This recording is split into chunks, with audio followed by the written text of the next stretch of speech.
So episode 6, super excited about this one. Super excited to be here. So strategies. So if you're going to play in a game and you want to win, you're going to practice. And when you're practicing, you're coming up with plays. There are plays that you do during a game, but then there's also secret plays. We love secret plays. We love secret Especially plays. the ones that let us win.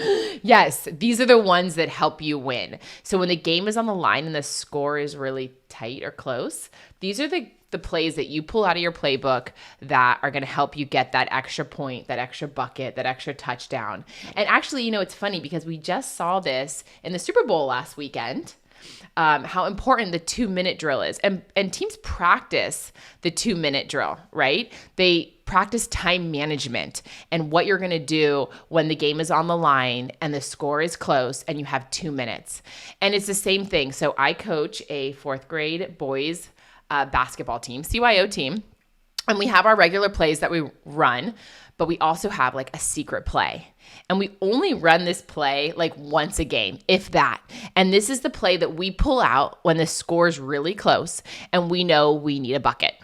And 9 times out of 10, if we run this play, and I'm not even going to tell the play because I don't want to give it away in case some of my competitors are listening. That's how competitive Christy is she is afraid to release her 10-year-old basketball team secret play on the air. But I'll tell you, love that. I love good. that. That's okay. We won't keep secret our real estate wins. But No. But my CYO team, we have to keep secret. But we pull this play out when we need an extra couple points. And in real estate, we have the same thing. We have secret plays that we can pull out when the score is close. And one of the secret plays that we pull out is a bridge loan. Yes. This is why I love working with you, I swear. This definitely happens in real estate, right? There are situations where you need something out of the box and totally unique, and a regular gameplay is not going to work. No, not at all. So if I have a buyer that is currently owns a house and wants to maybe downsize or wants to have more space, and we're looking at properties and they find a property, and let's say they're going to have multiple offers on this property, and being contingent on your house really isn't an option, we can pull out a secret play, and that's the bridge loan. Yeah. So we get this all the time, right? It's a really common situation for people. They have a house, they want a new house, but they need the money out of their current house in order to buy the new house. So we get this all the time, and people have options. The most common option is just to sell contingent on, or to buy contingent on selling, right? So you do everything kind of simultaneously. In order to get that situation to work, the seller has to agree to wait for you to sell your house. Right. And that's not always ideal when you're a seller. And especially when you have other offers on the table, right. You don't want to have to wait, because the average wait time for a contingent property is about 45 days. Right. And the contract defaults to 17 days to get into contract, meaning that the buyer has 17 days to get their house into escrow. And if they don't, then that offer can possibly fall apart, and then you're back to where you started. Right. And so not only is it harder to get your offer accepted, but there's also the logistical challenge of having to go through that personally, right? So having to put your house up on the market while you're living in it, having to show, open houses and those kind of things. I don't know about you, but my house is not always orderly and perfect. It's not always show ready. Every minute of the day, I've got a bunch of kids and dogs and cats and life. And it's not always logistically possible to do that. And so not only will you not get your offer accepted, but having to go through all that doesn't always make sense. It's a hassle. It is a hassle. And there are other options. And so the bridge loan is one of those options that we pull out in circumstances like this. And we always tell clients, even if you don't necessarily know if you're going to need the bridge loan or not, we should at least explore the option, right? Absolutely. Because you want to know going into any negotiating situation what your plan A is and what your plan B is. You want to know, what you can do and what you can't do. And so we explore both of those options. And so how a bridge loan works is it's essentially a private money loan. So we don't go through regular banks. The important reason that we don't go through regular banks is you don't have all the same red tape that you do for qualifying. You don't have to go through all the income documentation. It's really a quick and simple approval process. And so we go through a private investor, and they basically give the buyer the entire purchase price in cash to buy their house. So would you say it's like a private money loan? It's a private money loan. And so it moves very quickly. We can usually get these done in about 14 days. And there's no income documentation. There's none of the red tape that a regular conventional loan has. And so it really helps somebody make a stronger offer. And you can probably speak to that more. But when you're going in, writing an offer for a client, I don't know about you, but cash normally wins. Right, because you have less contingencies. Right. And so we actually don't need any contingencies on bridge loans. There's no appraisal process. There's no underwriting process. So you are going in as though you are a cash buyer. You're just using somebody else's cash. So the question I get a lot from buyers is, okay, if I'm going to do a bridge loan or I'm going to do / a private money loan, what is the downside? What's the catch? Sure. Right? Like everything, there's always a catch. So when you're getting into a regular 30-year loan, you are paying for it over time. You're paying for it over 30 years. Mm-hmm. When you're getting into a bridge loan, the bridge lender knows that you are most likely going to pay off this loan in a very short period of time. So usually a couple of months. And so you're paying for it upfront instead. And so that's how bridge loan lenders make their money, is they charge it an upfront cost to do the loan. And it's usually 2% or so, 2 to 3%. Each scenario is a little bit different. 2 or 3% of the loan amount. Right. So if you're buying $1 million house, you're looking at $20,000 to $30,000 in costs. Mm-hmm. What I really tell our clients to keep in mind is a couple of things.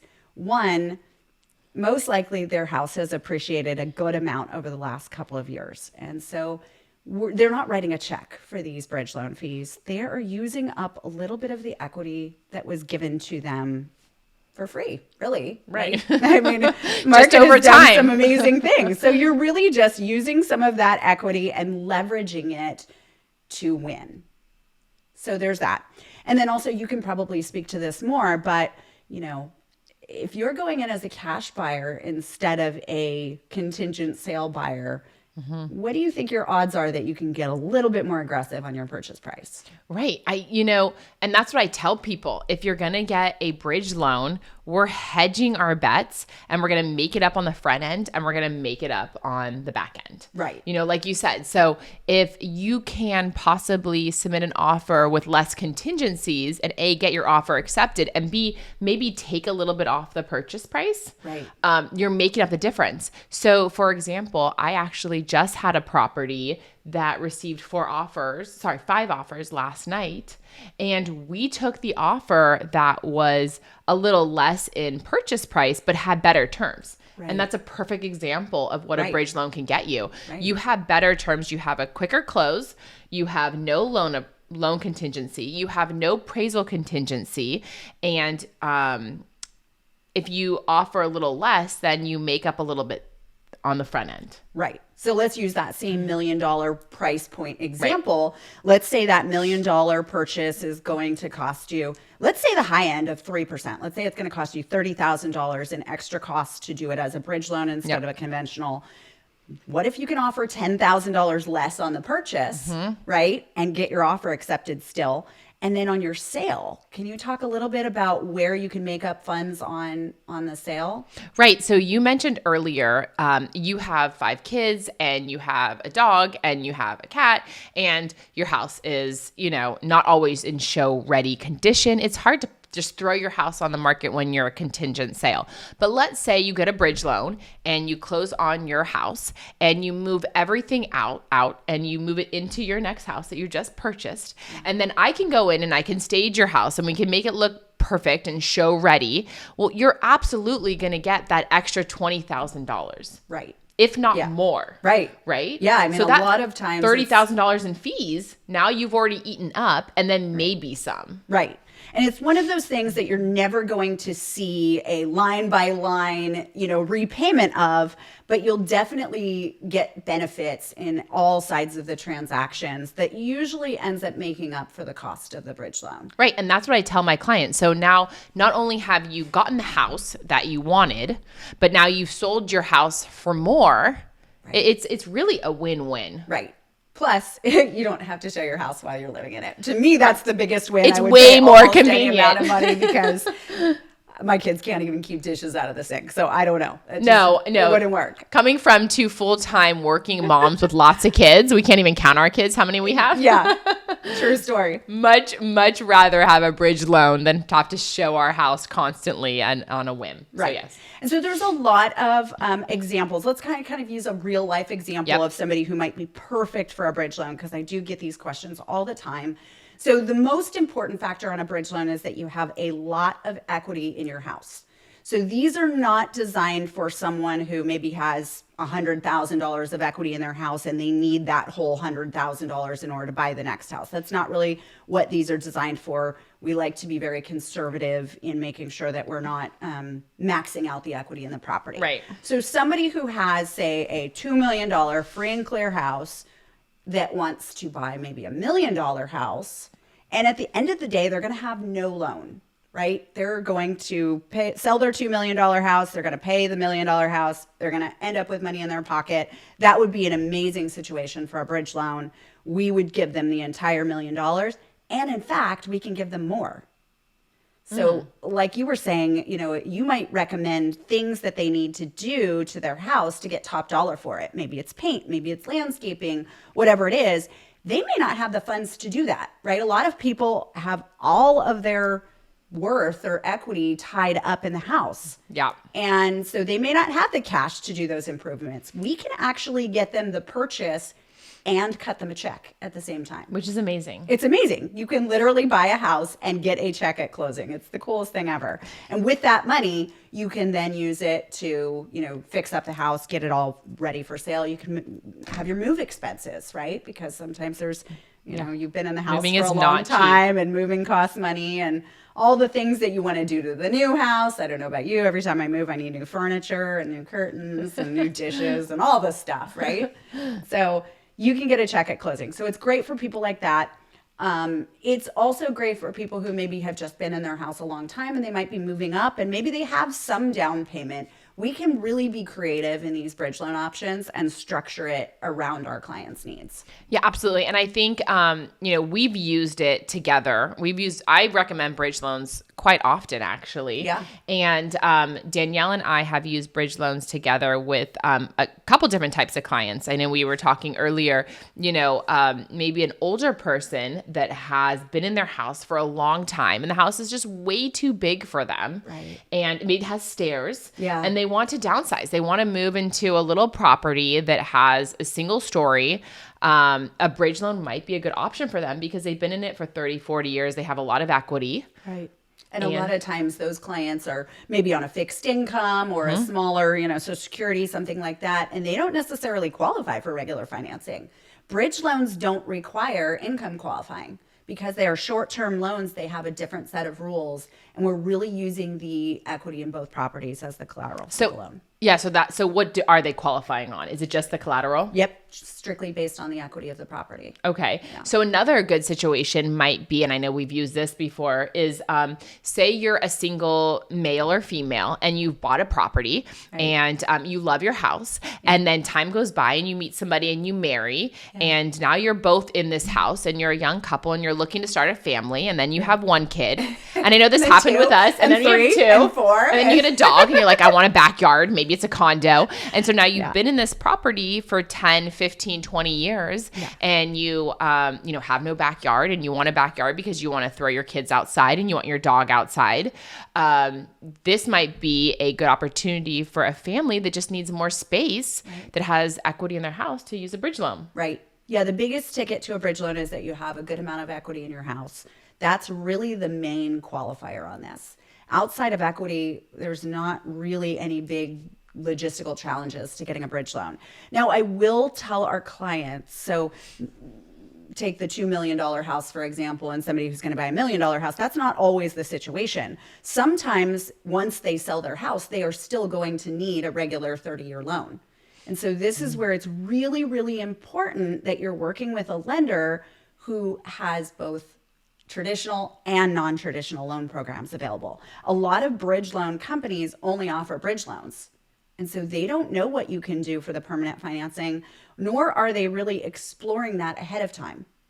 The last thing you want to do is get into a bridge loan, pay bridge loan fees, sell your house, and then find out that you can't refinance into permanent financing. Right. That's just, I don't ever want to put a client in that situation. But a lot of bridge loan companies don't know any differently. They just don't offer traditional mortgage planning.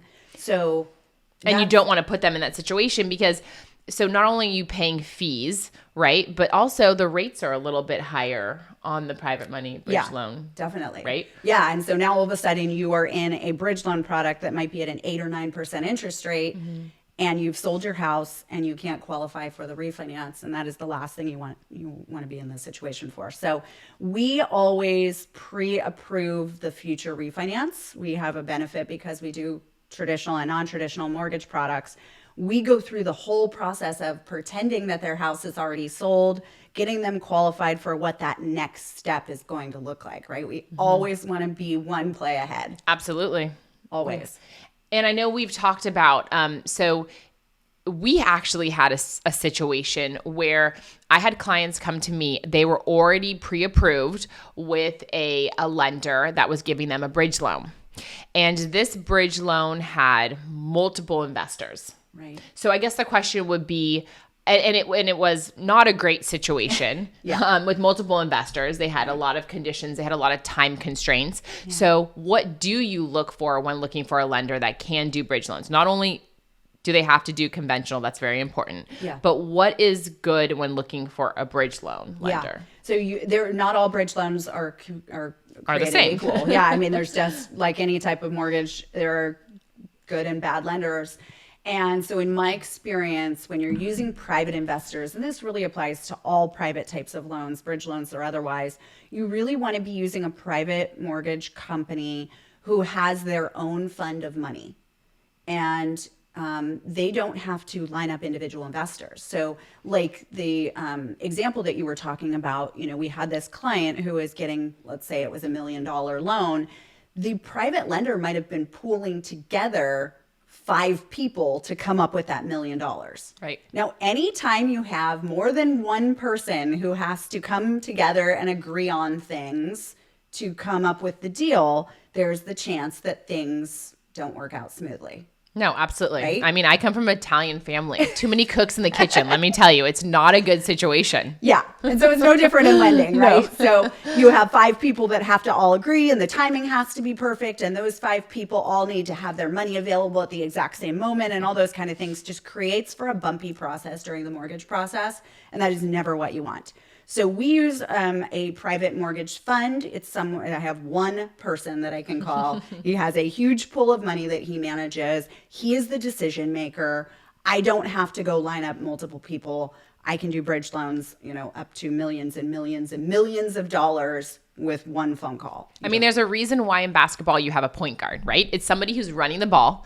They're bringing the ball up the court. They're taking charge and they're making the passes and they're pulling their team together. It's kind of the same thing with a bridge loan. Yeah. You want one investor, one person that's bringing in the money. It's a lot more streamlined. Yeah, absolutely. You just need less bumps in the process. And so we always use a fund. That's just definitely part of our process. And it kind of becomes a one-stop shop, right? So rather than trying to have the customer fumble their way through piecing all of these things together, because it can be a confusing and hard to navigate process to figure out, okay, well, I have to get my bridge loan here. And then what do I do when I sell my house? And when do I start the refinance? And how much is the refinance for? There's so many pieces that I act as the coach for the transaction, right? And I hold it all together and I'm coordinating all the pieces. I'm telling who, needs to pay off the bridge loan and for how much and how much the refinance needs to be. And we're coordinating payoffs. There's a lot of pieces that go into it, and having a central person to manage everything is definitely key to a successful bridge loan experience. And let me ask you this. So if somebody goes in and they get a bridge loan or a private money loan and they get the entire loan amount and even more in some cases, even more, yeah. Are there situations where they can get less, like maybe just the down payment? Absolutely. Yep. So we use all kinds of different creative options in financing. And so sometimes we lend them the whole purchase price.